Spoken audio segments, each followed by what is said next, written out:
Hi, I've been learning Spanish for nearly 5 years. I can say that I'm pretty decent at it.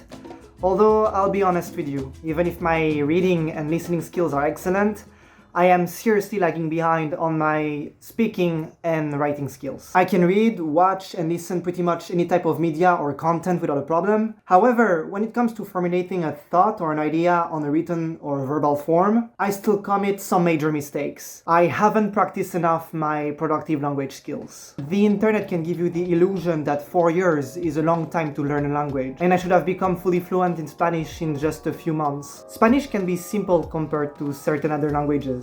Yes, but it's still a language. It's a whole system to get familiar with and a lifetime process of refinement. For reference, up until now, I'm still refining my English and French proficiency. I am learning new words and idioms every single day. We can always write and speak better. I see nearly every single day a new video on YouTube of a person learning a language in 1 or 2 months, as if it's a speed run, a challenge, or a competition. Don't get me wrong. I find it impressive. Attempting to learn language in such a short amount of time takes a lot of commitment, investment, and mental fortitude. But this is giving a false promise to the viewers. Learning a language is no bed of roses. You have to go through the complexity of the language's syntax and grammar, the memorization of countless words, and the cultural nuances. Now, imagine reaching fluency. Doing all of this in a few months is nuts. Unless it's your full-time job and you have a language partner you can practice with all the time, I can foresee it, but that's still a challenging task. Let's be real. In everyday life, nobody has that amount of free time and money. Look, what I'm trying to say here is it doesn't have to be achieved in 2 months. There's no pressure or rush at all. Those guys you see on YouTube aren't likely fluent after 2 months, but conversational at the very best. Don't tell me they know most of the niche terminologies and can talk like a native without stuttering or loading under 2 months. Because I won't believe you. If you're like me and you have other things going on in life and can only invest 10 to 30 minutes per day, even with the right approach, it's gonna take a long time. And that's fine. Unless you're living in your targeted language country right now or anytime soon, and your work requires you to know the language, I can get it. But it doesn't mean that you have to put yourself through 12 hours full day language studying. The people living there most likely know some basic English, and they'll understand your situation. As a matter of fact, when you'll be there, you'll be immersed and you'll learn it without noticing. I am the living proof. When I moved here in the Philippines, I couldn't speak English at all. But after a year of actually trying and using the language, I became conversational. I was here actively using it, getting over my mistakes, and the acquisition was achieved automatically. The reason I lasted 5 years learning Spanish is because it has become my identity. Instead of saying I want to speak Spanish under 2 months, I said I am a Spanish learner. I focused on becoming the type of person who achieves the outcome. That is, establishing a system and habits that a Spanish learner would have in the long run, such as setting aside time for daily practice and immersing myself a lot in the language. I managed to stay consistent. I never burned out, and because the load was insignificant, yet enough for the day, I could still review Spanish during the challenging, boring, and resting days. All those daily micro input are what made me conversational today. Okay, easier said than done. To solidify this identity of language learner, having your own set of solid reasons can help you. If you want to learn Spanish because you have a Spanish class at school and you want to get a high score at all the exams, but you never plan to use it outside class, nor have any traveling prospect to Spain or Latin America, well, you're putting a nail in the coffin. I have no background with Spain or any Latin countries. To be honest, my reasons are quite trivial for the crowd, but of major importance for me. And that's what matters. Why I started learning Spanish. Since 2019, I've seen countless videos and documentaries talking about Latin America. I was enchanted. The language sounds nice, the Latin culture is so rich and fierce, the history and customs appeals me, the people there match my energy, the food absolutely whet my appetite, and ultimately, it has awakened an insatiable hunger for exploration. To be frank with you, when I first started learning Spanish, I didn't have the right mindset and the resources. I was your typical Duolingo cell, 1 lesson per day, barely making progress on the day-to-day. However, I won't shit where I eat. The app is amazing to introduce you to a new language, and it's super didactic. They were great for giving the basics, the app was convenient, But the learning curve on that app was short. If I have projected the amount of time I have spent on that app versus the result, over time there was some form of diminishing returns. It wasn't really worth it, because later on I decided to take this language learning journey more seriously. I had to find other resources. Coincidentally, while looking around, I came across the book from James Clear, Atomic Habits, which goes back to our conversation on identity and turned me into a Spanish learner. To be clear, these resources aren't what I use right off the bat, but it came through the years, and it is what I would use if I had to learn Spanish all over again. It's important to note that there's no such thing as perfect resources. They give more or less the same output. What matters is you actually putting the work. So which resources I used? First, the essentials. I admit it, I also hate learning through the traditional textbooks, but at this early stage, it was necessary. I don't care what all the other gurus say.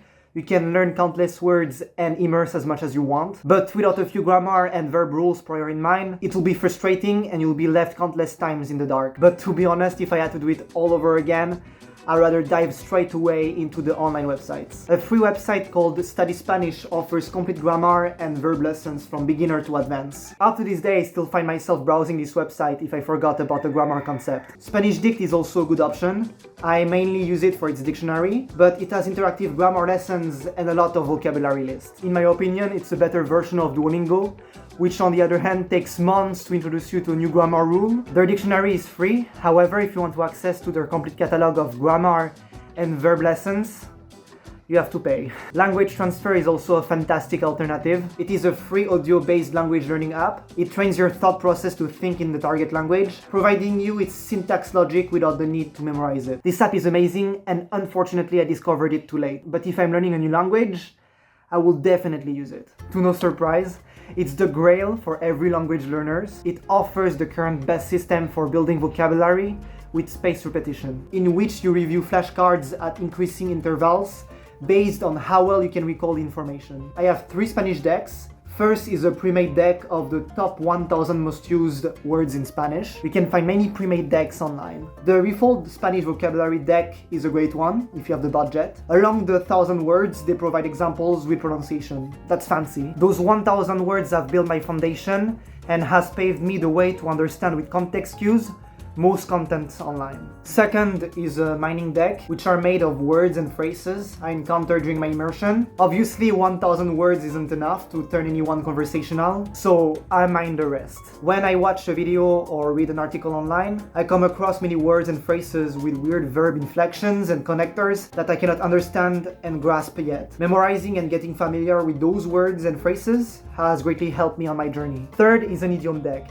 You have no idea how often people use idioms. They have a figurative meaning, that is, each word is different from its literal meaning. It may come natural in your native language, but when you encounter it in a foreign language, it's another ball game. Estar hecho un cuadro. Literally, to be made a painting. This means to be exhausted. You're tired. The first time I read it in a book, it took me minutes to realize that I have been doing some mental gymnastics over an idiom. To avoid further situations like this, I decided to make an idiom deck. First, I made cards of the most common idioms, then I added the encountered ones. And oh my god, it has cleared so many gray areas. Many times I've dismissed a few phrases, thinking it was the speaker's slip of the tongue, but no. It was an idiom, my guy. Language skills are abilities that allow us to communicate effectively on both productive and receptive skills. These are the foundations. The 4 language skills are reading, listening, writing, and speaking. Some argue that cultural understanding is one of them, in which I agree. And conveniently, many reading and listening resources offer such contents. Before moving on, I want to define what immersion is for those who don't know. When you immerse, you surround yourself in your targeted language in a digital or physical environment. In my case, I live in the Philippines and I have no Hispanophone friends here, so my environment is mostly digital. When you surround yourself with all 4 language skills with your favorite resources on each, this is when the magic happens and learning becomes effortless. It's important to note that it's best to start immersing when you got your basic words and grammar concepts synced in. or else it's gonna be too difficult. So which resources I used for each language learning skills? I started my language immersion with reading, which develops the ability to understand written text. This was the best way for me to put my grammar book and Anki deck at test. I'm a nerd, so my interest instinctively went for manga and manhwa. I took those readings that were waiting forever on my waiting list and read them in Spanish. Two birds with one stone. Not gonna lie, at first, it took me forever to read a single page. I kept on consulting the dictionary, some verb inflections didn't make any sense, I relied a lot on contextual cues, but thanks to repetitive mining, as I read more and reviewed more, I relied less on it. After a few months, as my grasp in grammar and vocabulary grew, I added news articles and books to my reading list. Each of those have their respective styles and levels, so I could always vary when I got tired of the other. I thought at first that when you could understand the reading, then the listening should be smooth sailing. I mean, those teacher and voiceovers on Spanish Dict and Duolingo are so easy to comprehend. With listening, you develop your spoken language comprehension, with accents, dialects, and different speaking speeds. When I watched my first video of Auron play on YouTube, I couldn't understand a thing. Hispanic people speak so fast, and to each their own accents and dialects. Do you know how many Hispanic countries there are, my guy? Too many. So when you transition to an Argentinian YouTuber and you find out that he has a whole different pronunciation and word variation to standard textbook Spanish, you flip, my guy. This is why listening is as important as the other language skills. If you want to be familiar with the different vocabulary and pronunciation variances, you need to listen. At first, I turned on the Spanish captions on each videos, and as I got used to the pace and pronunciation, I turned it off. If that can make you feel better, that process took me so much time. If you're getting started, my top 2 YouTube recommendations are Easy Spanish and Luisito Comunica. They speak slowly, they provide accurate subtitles, and many of their videos educate you about the different Hispanic cultures. As you get more comfortable listening, you can then move on to some niche content you desire, such as gaming in my case, with Auron Play and his 1000 words per second. You can even watch some Spanish shows on Netflix, although a word of warning, they speak even faster there. As I have said in the introduction, I haven't practiced much my productive language skills. I think that those productive skills will come automatically when I will travel and actively use them in a Hispanic country, in the same vein as I did here in the Philippines with my English. But again, these productive language skills are as important. And to be honest, I don't see myself moving there anytime soon. I'm broke.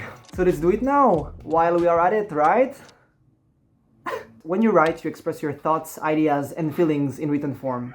I do that by journaling and messaging other people. I use this journaling app called Day One. During my night routine, when I'm done with my day, I write down in Spanish my thoughts, ideas, and feelings. When I write there, I don't use any dictionaries or guides. I don't care if I make any grammatical mistakes. And then only when I'm done writing, I take my text, paste it to Gemini, and ask it to check and provide me an explanation for my possible mistakes. So far, this has greatly helped me. The lack of feedback from journaling has been covered by an AI. To message other people, I use this language exchange app called Tandem. From my personal experience, I have met amazing people, and most of them are friendly. I've had the opportunity to practice my Spanish a lot there, and this is also where I've learned the most about the Hispanic cultures, although there are some things you have to be aware of if you want to use those apps. The majority of the Tandem users haven't started their language journey yet. Many of them are just there to talk. On a bad note, there are also some people who are there for the wrong reason, such as dating. I also talk with a lot of users who told me that they've received a lot of inappropriate messages, which on the long term can turn the experience quite distasteful. For this skill, I'm guilty. I haven't practiced at all. Oh my god, is my conversational card revoked? I need more practice expressing my thoughts, ideas, and feelings verbally in Spanish. You know what? Just for practice sake, I'll do this section in Spanish. No te preocupes, habrá subtítulos. Primero, no te dejes engañar como esos otros youtubers que te están engañando. Estoy leyendo mi guión. Mi habilidad para hablar no es tan fluida, obviamente, pero esto sigue siendo una forma de práctica escrita y hablada. La razón por la que no he practicado es porque no tengo a nadie con quien hablar en español. No he conocido a un solo hispanohablante aquí en las Filipinas. Podría usar a mis amigos en tándem, pero todos tenemos una vida y las zonas horarias diferentes no ayudan. He escuchado testimonios de que Italki es increíble para practicar conversación, pero no tengo dinero, tío. Tal vez debería hacer vlogs en español para practicar.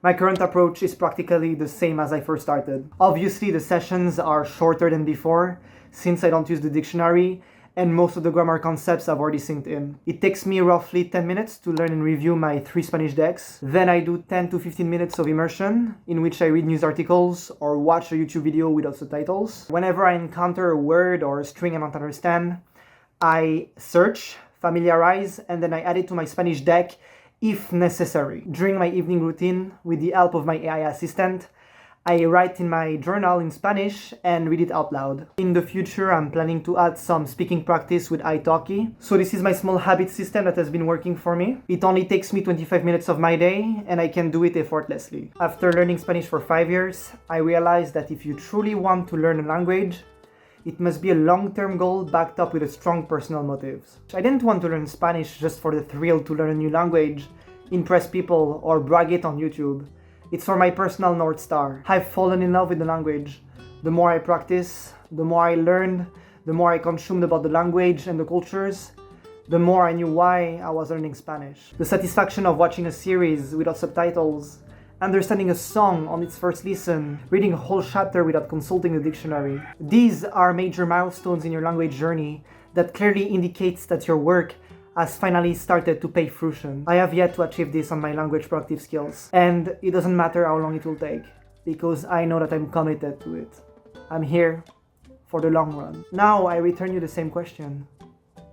Why are you learning your targeted language?